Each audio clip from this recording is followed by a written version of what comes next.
우리는 지난 시간에 로마서 6장 1절부터 11절까지의 말씀을 함께 살펴보았습니다.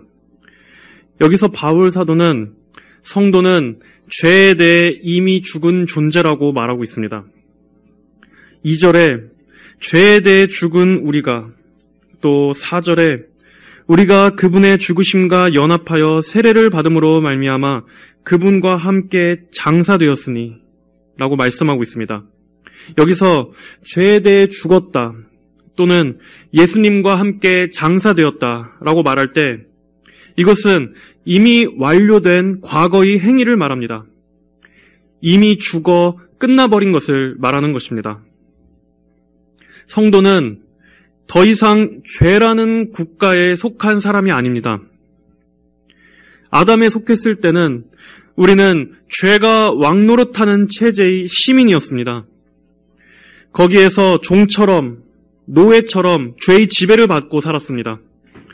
그러나 이제 예수님과 연합된 성도들은 더 이상 죄의 체제 아래 살아가는 사람들이 아닙니다. 과거에 그는 죽어 매장되었기 때문입니다. 그런 점에서 성도는 죄와 단번에 절교한 사람입니다.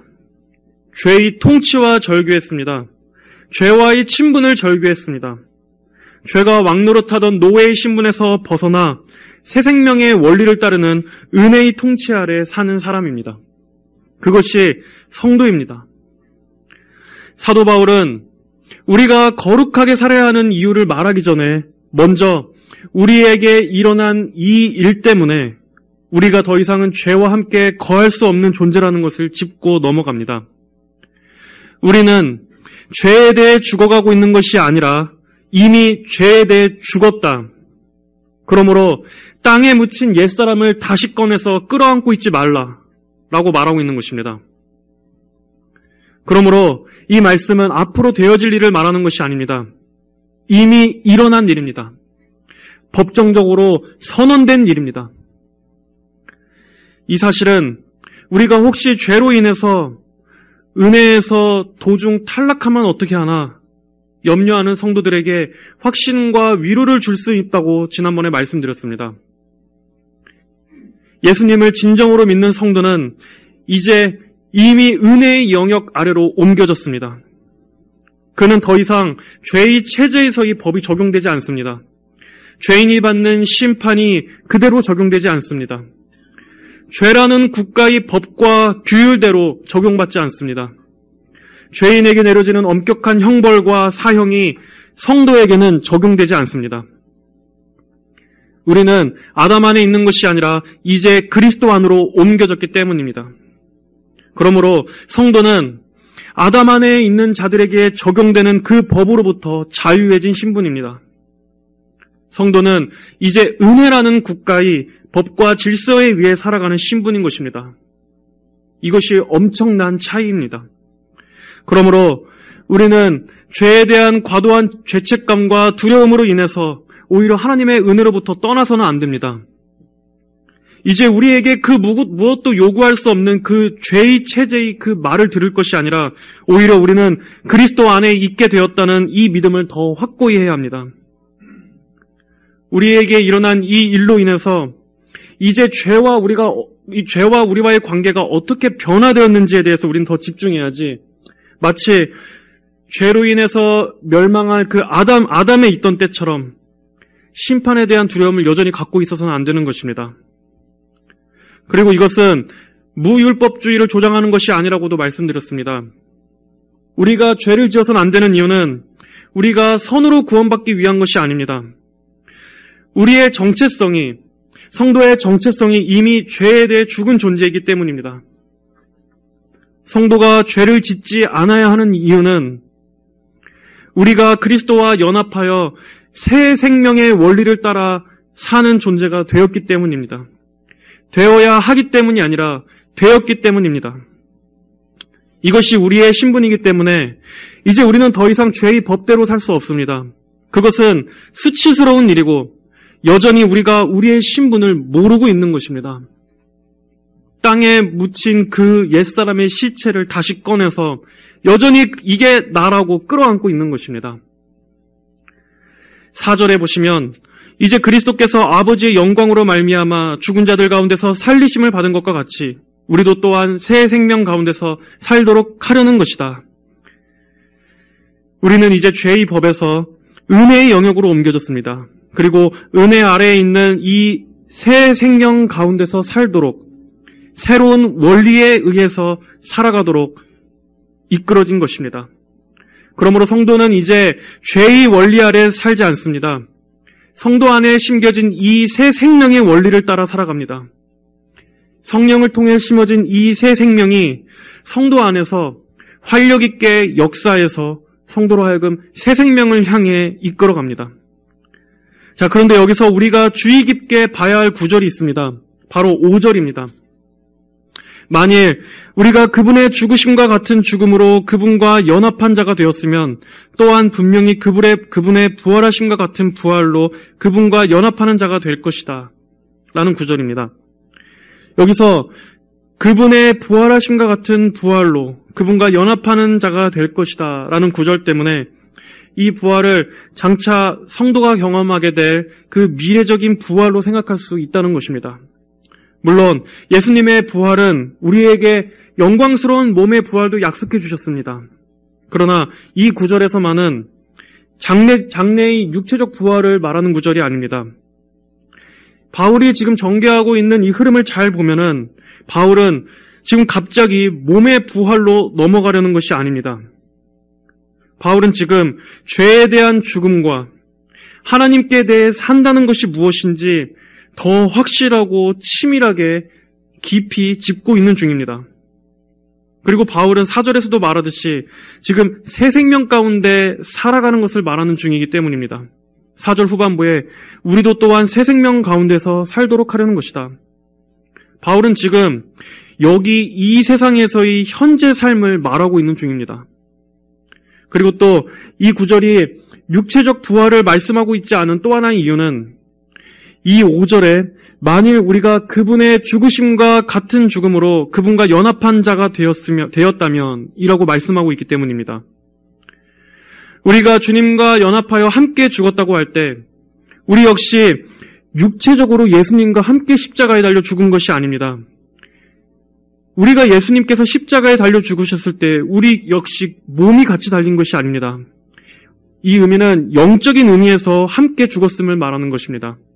정확히 이런 의미로서 여기에서도 영적인 부활 생명을 의미하고 있는 것입니다. 즉 4절에서 말씀하고 있는 새 생명은 우리 안에 심겨진, 우리 안에 새롭게 시작하게 된 영혼의 부활, 영적 부활 생명을 말하는 것입니다. 죽음과 죄의 원리에 대해서 우리가 죽었듯이 이제는 새 생명의 원리에 따라 살도록 우리가 부활할 것이다 라는 것이 의미입니다. 바울이 이렇게 치밀하게 이 부분을 계속 확실하게 다지고 있는 이유는 우리가 거룩을 위한 삶, 성화라는 전투에 임하기 전에 우리가 어떤 신분인지, 우리에게 일어난 일이 무엇인지를 아는 것이 너무나 중요하기 때문입니다. 그렇게 계속 이렇게 깊고 치밀하게 반복해서 강조하고 있는 것입니다. 여러분, 아직 해방되지 않은 노예한테 더 이상 노예처럼 살지 말라고 말하는 것은 아무 의미가 없습니다. 오히려 여전히 노예의 신분에 매여 있는 자한테 노예처럼 살지 말라는 것은 그를 더 절망스럽게 만들 뿐입니다. 하지만 이미 해방된 노예에게 더 이상의 과거의 그 노예 때처럼 살지 말라, 과거의 그 노예 때처럼 생각하지 말라라고 말하는 것은 그의 정체성을 올바로 일깨워주는 것입니다. 마찬가지로 여러분은 더 이상 죄의 체제 아래에 있는 사람이 아닙니다. 성도는 죄의 국가 아래에서 죄의 법과 질서의 명령을 듣고 사는 사람이 아닙니다. 그리스도를 믿는 여러분은 그 체제에서 벗어났습니다. 해방되었습니다. 그러므로 여러분은 더 이상 과거의 그 노예 때처럼 살고 생각해서는 안 되는 것입니다. 바울은 성도의 성화를 말하기 전에 지금 그런 작업을 하고 있습니다. 이게 결정적으로 중요하기 때문입니다. 마찬가지로 우리에게도 필요한 작업입니다. 우리 역시 우리의 신분을 먼저 바르게 깨닫는 것이 중요합니다. 여러분은 누구십니까? 여러분과 죄의 관계는 어떻게 변화되었습니까? 죄는 여러분에게 있어서 무엇입니까? 죄는 더 이상 우리의 고용주가 아닙니다. 우리의 옛사람은 십자가에 이미 못 박혀 죽었습니다. 그러므로 그를 무덤에서 다시 파내서 꺼내 끌어안지 마십시오.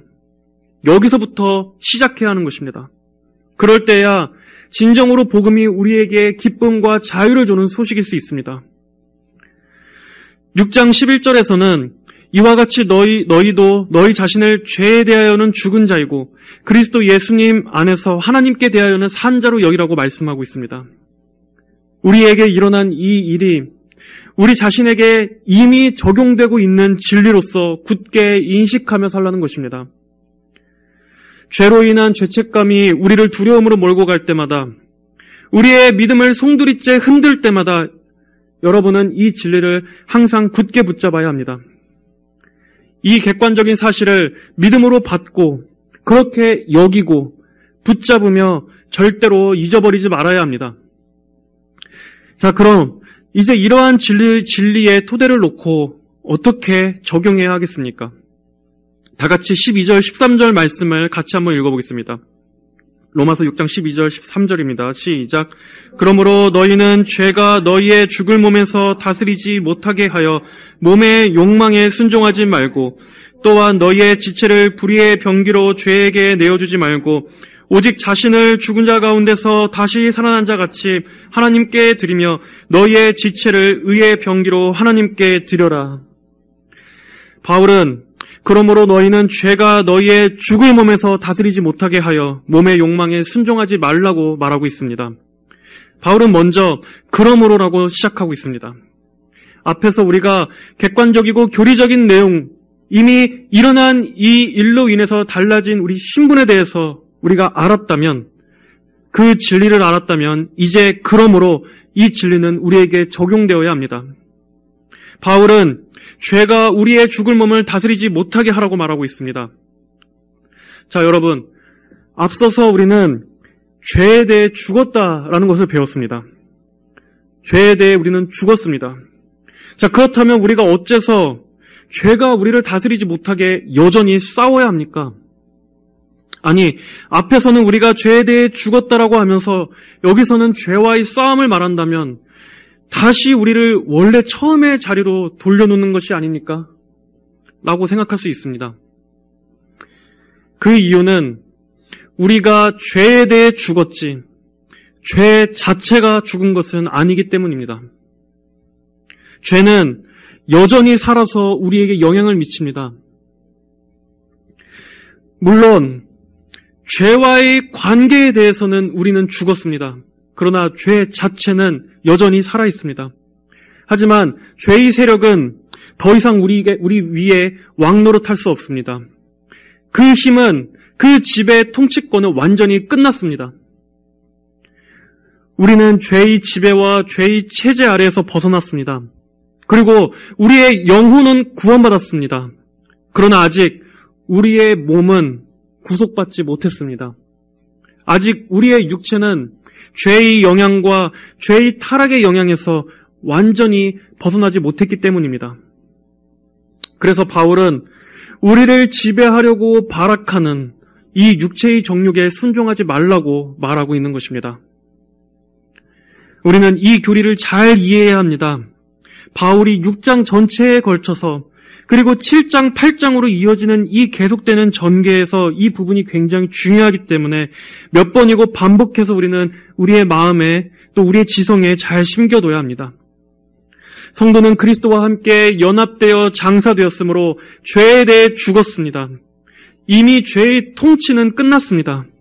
죄는 다시 지배권을 가질 수 없습니다. 죄는 다시는 우리를 그의 통치 아래로 끌어다 놓을 수 없습니다. 하지만 죄는 여전히 우리의 몸을 통해, 우리의 육체를 통해 우리를 다스리려고 저항합니다. 왕으로서 군림하는 것이 아니라 게릴라처럼 저항하는 것입니다. 이것이 중요한 차이입니다. 죄는 더 이상 우리를 주관하지 못하고 우리의 몸만을 주관할 뿐입니다. 어떤 학자들은 여기 나오는 이 죽을 몸에 대해서 우리에게 아직 남아있는 이 부패한 죄의 본성이라고 해석하기도 하고, 또 마틴 로이드 존스 목사님 같은 경우는 우리의 육체, 우리의 이 실제적인 몸 자체를 말하는 것으로 보기도 합니다. 그러나 중요한 것은, 확실한 것은 죄는 이제 더 이상 우리의 우두머리가 될 수 없다는 사실입니다. 죄는 더 이상 주인이 아니라 잔당입니다. 남아있는 게릴라 세력입니다. 더 이상 우리의 고용주가 아닙니다. 그저 우리의 몸에만 영향을 미칠 뿐입니다. 우리의 영혼의 주인이 될 수는 없습니다. 그러므로 우리는 다시 죄 아래 들어갈 수 없는 존재입니다. 죄가 성도를 파괴시킬 수 없습니다. 그러므로 우리는 우리를 괴롭힐 뿐 다시는 주인이 될 수 없는 이 죄의 남은 세력들과 싸워야 합니다. 몸의 욕망대로 끌려가지 않도록 저항해야 합니다. 여러분, 하지만 감사한 것은 우리의 육체를 향한 이 죄의 공격이 영원히 계속되지는 않는다는 것입니다. 왜냐하면 말씀에 기록된 대로 우리의 이 몸은 죽을 몸이기 때문입니다. 지금 우리는 부패의 영향을 받을 수밖에 없는 몸이지만 그러나 그 몸은 죽어가고 있습니다. 이 육신은 썩어 없어질 몸입니다. 우리의 영혼과 함께 이제 남아있는 우리 이 육신이 구속받는 그 날이 오게 되면 우리는 완전한 구원과 완전한 자유함을 누리게 될 것입니다. 이 땅에 육체의 장막이 무너지고 하늘의 영광스러운 새 장막의 몸을 입게 될 때 그때 우리는 우리를 괴롭히는 그 육체의 죄들도 더 이상 우리를 괴롭히지 못할 것입니다. 하지만 그때까지 우리는 죄에게 기회를 내어주어서는 안 됩니다. 죄의 저항에 쉽게 순종해서는 안 됩니다. 이미 힘을 잃어버린 그 죄의 세력에 굴복해서는 안 됩니다. 우리는 그럴 수 없는 신분의 사람들입니다. 그러므로 우리는 성화의 싸움을 해야 합니다. 남아있는 죄의 잔당들을 우리의 삶에서 몰아내야 하는 것입니다. 우리 몸의 욕망을 부추기는 이 죄와의 싸움을 태만히 해서는 안 됩니다. 구약에서 이스라엘 백성들이 약속의 땅인 가나안 땅에 들어갔음에도 불구하고 그곳에 남아있던 그 민족들과 전투를 벌여야 했던 것처럼 우리 역시도 이 세상에 그리고 우리의 주변에 그리고 우리의 몸과 마음에 역사하는 이 남아있는 죄의 잔당들을 몰아내기 위해서 부지런히 싸워야 하는 것입니다. 바울은 13절에서 우리의 몸을 지체로 표현하고 있습니다. 또한 너희의 지체를 불의의 병기로 내주지 말고, 여기서 이 지체란 우리의 눈과 입, 우리의 또 손과 발과 같은 우리의 이런 신체를 말합니다. 바울은 우리 몸의 각 부분들까지도 죄가 기회를 타서 틈타도록 내어줘서는 안 된다라고 말하고 있습니다. 너희의 지체를 불의의 병기로 죄에게 내어주지 말라. 우리의 눈과 입, 우리의 손과 발, 또는 우리의 이러한 전체 이 전인 지체를 죄가 마음대로 장악하도록 내어주지 말라는 말씀입니다. 거듭나기 전 우리는 우리의 이 지체는 죄를 위한 도구로 사용됐었습니다. 우리의 영혼과 우리의 인격과 우리의 마음과 우리의 모든 생각과 우리의 이 모든 육체 전부가 불의의 원리 또 죄의 원리의 지배를 받았기 때문에 우리의 이 눈과 입, 손과 발 역시 죄의 도구로 쓰임받았었습니다. 하나님을 거스르고 죄를 열심히 짓기 위한 도구들로 사용되었습니다. 우리의 전 인격이 하나님의 반대편에 서서 하나님을 대적하는 도구로 쓰임받았었단 말입니다. 또한 여기서 이 병기는 전쟁에 사용되는 무기를 말합니다. 우리가 아담 안에 있었을 때는 마귀의 아래에서 또 불의의 편에 서서 사탄의 종된 그 입장에서 그리고 어둠에 소속돼서 그때 우리는 어둠의 군대 가운데 빛 대신 주님을 공격하기 위해서 우리의 지체를 무기로 내어주던 자들이었습니다. 그리스도인들을 무너뜨리고 교회를 무너뜨리고 하나님을 저항하기 위한 무기로 사용되던 자들이었습니다. 그러나 이제 그리스도 안에서 우리는 새 생명의 원리를 따라 살게 된 존재들입니다. 이제는 하나님을 대적하는 목적에 우리의 몸을 도구로 내어줘서는 안 됩니다. 여전히 우리의 몸을 불의의 편에서 불의를 위한 무기로 내어줘서는 안 되는 것입니다. 이제 우리는 하나님께 우리를 내어드려야 합니다. 죄악을 행하던 우리의 눈과 입, 우리의 손과 발, 우리의 모든 지체를 하나님을 위한 도구로 사용해야 합니다. 하나님 편에서, 그리고 이제는 의의 편에서 마귀와 사탄의 왕국을 무너뜨리기 위해 우리의 지체를 의의 무기로 내어드려야 합니다. 그리고 단순히 우리의 몸만이 아닙니다. 여러분의 생각, 여러분의 힘, 여러분의 지혜, 여러분의 지성, 여러분의 마음, 여러분의 언어, 여러분의 의지, 여러분의 모든 것을 하나님을 향한 의로운 삶을 위해서 쓰여지는 도구로 드려야 하는 것입니다. 적극적으로 여러분의 전부를, 우리 전 존재 자체를 하나님께 드려야 하는 것입니다. 우리의 생명의 주인이시는 분은 하나님이십니다. 하나님께서 우리의 몸을 값주고 사셨기 때문에 이제 우리의 모든 권리 일체가 하나님께 있는 것입니다. 이제 우리는 더 이상 죄와 사탄을 섬기는 자들이 아닙니다. 하나님을 위해 살도록 우리가 영적으로 죽고 영적으로 다시 살림을 받은 존재들입니다. 우리의 눈은 한 주간 어디에 사용되고 있습니까? 우리의 입은 한 주간 무엇을 가장 많이 말하고 있습니까? 우리의 손과 발은 한 주 동안 무엇을 위해서 가장 열심히 움직이고 있습니까? 또한 우리의 모든 지성과 감정과 의지는 불의를 위한 도구로 사용되고 있습니까? 아니면 하나님을 위한 의의 무기로 사용되고 있습니까? 우리의 소속은 이제 그리스도의 군대입니다. 우리는 더 이상 마귀와 죄의 세력에 소속되어 있지 않습니다. 바울은 그리스도와 함께 연합된 그 성도들이 이 사실을 확실히 알기를 원하고 있습니다. 이것이 얼마나 우리에게 중요한 것인지를 계속 거듭해서 반복하고 있는 것입니다. 성도는 믿음의 선한 싸움을 하는 그리스도의 군사입니다. 그리고 우리는 하나님을 위해서 부분적인 헌신이 아닌 전적인 헌신을 해야 합니다.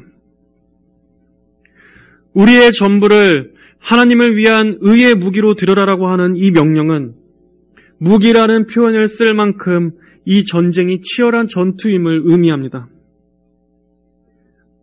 여러분, 악과의 전투는 온 힘을 다 기울여서 해야 하는 싸움입니다. 죄는 우리의 죽을 몸을 다스리기 위해서 발악할 것입니다. 그리고 우리는 그 죄가 우리의 죽을 몸에 역사하지 못하도록 온 영혼과 힘을 기울여야 합니다. 우리의 육체 역시도 게으르고 나태하게 풀어져서는 안 됩니다. 우리의 몸이 욕망에 순종하도록 너무나 쉽게 내어져서는 안 됩니다. 우리의 몸, 우리의 마음과 우리의 모든 전인과 의지가 이 하나님의 영광을 위한 이 전투에 의의 무기로서 드려져야 합니다. 아담 안에 있었을 때는 우리는 죄에 대해서 끌려다닐 수밖에 없었으나 이제는 아닙니다. 이제는 끌려다니지 않을 수 있습니다. 이제는 그것을 거부할 수 있습니다. 여러분 안에 새 생명의 원리가 심겨졌기 때문입니다. 이 새 생명의 원리는 이제 죄를 편하게 짓지 못하게 하는 원리입니다. 이 새 생명의 원리는 죄를 불편하게 느끼게 만드는 원리입니다. 이 새 생명의 원리는 거룩과 의를 사모하게 하는 원리입니다. 이 새 생명의 원리는 성령을 쫓아 살아가게 하는 원리입니다. 이 새 생명의 원리는 부지런히 깨어서 하나님 편에 서서 죄를 대적하게 만드는 원리입니다. 이것이 바로 여러분 안에, 우리 모두 안에 심겨진 새 생명, 부활 생명의 능력입니다. 그리고 이 모든 것 위에는 하나님께서 능력으로 함께 해주십니다. 자, 이제 14절에서는 이렇게 말씀합니다. 죄가 너희를 지배하지 못할 것이니 이는 너희가 율법 아래에 있지 않고 은혜 아래에 있기 때문이다. 여러분, 죄는 폭동을 일으킬 수는 있지만 우리를 지배할 수는 없습니다. 이제 우리는 은혜 아래에 있습니다. 우리는 하나님의 은혜, 복음의 은혜, 구원하시는 은혜, 그리고 부활하고 승리하시는 그리스도의 은혜 아래에 있습니다. 율법은 우리에게 순종을 요구하면서도 그것을 행할 수 있는 능력은 주지 못했습니다. 그러나 은혜는 죄를 대적하며 이길 수 있는 능력을 줍니다. 이 은혜의 힘으로 인해서 우리는 이제 죄가 우리의 죽을 몸을 다스리지 못하게 할 수 있습니다. 아담 안에 있었을 때 우리는 죄를 짓지 않을 수 없는 상태였습니다. 우리는 죄를 짓지 않을 수 없었습니다. 우리의 모든 마음의 중심이 죄를 갈망하고 죄를 쫓고 죄를 추구했습니다. 그것을 거부하고 거절할 수 없었습니다. 그러나 이제 그리스도 안에 있는 우리는 죄를 짓지 않을 수 있는 상태로 변화되었습니다. 여러분, 죄에 굴복하지 마십시오. 죄에 너무나 쉽게 패배하지 마십시오. 자조적인 목소리로 낙심하지 마십시오. 우리는 죄를 이길 수 있는 충분한 은혜와 힘과 능력을 공급받고 있는 자들입니다. 우리는 죄에 대해 싸울 수 있습니다. 다시 한번 확실히 말씀드립니다. 우리는 아담 안에서 죄와 허물로 죽었습니다. 그러나 그리스도 안에서 우리의 영은 부활하고 우리는 죄에 대해 죽었습니다. 죄와 허물로 죽었던 우리가 이제는 죄에 대해 죽었습니다. 그러므로 이제 우리는 죄와 같은 편이 아니라 죄와 반대편입니다. 우리는 더 이상 죄와 함께 갈 수 없을 뿐더러 죄는 우리에게 시비를 걸 수 있을 뿐 우리의 왕이 될 수 없습니다. 그리고 우리에게 주신 이 새 생명의 원리가 하나님을 위한 의의 병기로 들어줄 수 있도록 여러분을 변화시켜 주실 것입니다. 하나님께서 여러분에게 능력을 공급해 주실 것입니다. 우리가 성령을 위해 살도록 힘쓰고 구할 때 우리가 넉넉히 이길 수 있도록 우리 안에 이 생명의 내적 원리로 하나님께서 힘을 주실 것입니다. 성도는 이제 죄에 대해서 완전히 끝난 사람입니다. 부활하신 그리스도께서 마귀의 머리를 짓밟아 승리하셨기 때문에 그분과 함께 연합한 성도들에게도 마귀와 죄가 더 이상 우리의 우두머리로서 역사할 수 없습니다. 그러나 우리가 영화의 상태에 이르기까지는 이 남아있는 죄의 영향들과 싸워야 합니다. 그리고 우리는 우리의 모든 지체들을 하나님 편에 서서 주님께 드리는 것으로서 승리할 수 있습니다. 여러분의 지체를 의의 무기로 하나님께 드리십시오. 이 달라진 신분을 기억하십시오. 이 달라진 소속을 기억하십시오. 여러분 안에 그 달라진 내적 원리를 기억하십시오. 여러분은 하나님 나라를 위한 의의 무기들이십니다. 여러분에게 이미 일어난 이 일이 분명히 여러분을 다르게 만들었습니다. 그러므로 여러분은 이제 죄에 대해 이전과 같이 대할 수 없음을 자각하십시오. 그렇게 여기십시오. 죄가 우리 몸에서, 이 죽을 몸에서 더 이상 왕노릇할 수 없다는 것을 기억한다면 우리는 이 달라지고 확보된 이 확실한 토대 위에서 담대하게 죄와 맞서 싸울 수 있는 그 능력을 공급받게 될 것입니다. 여러분들은 은혜 아래에 있는 자들이시기 때문입니다. 다 함께 기도하겠습니다. 거룩하신 하나님 아버지, 감사합니다.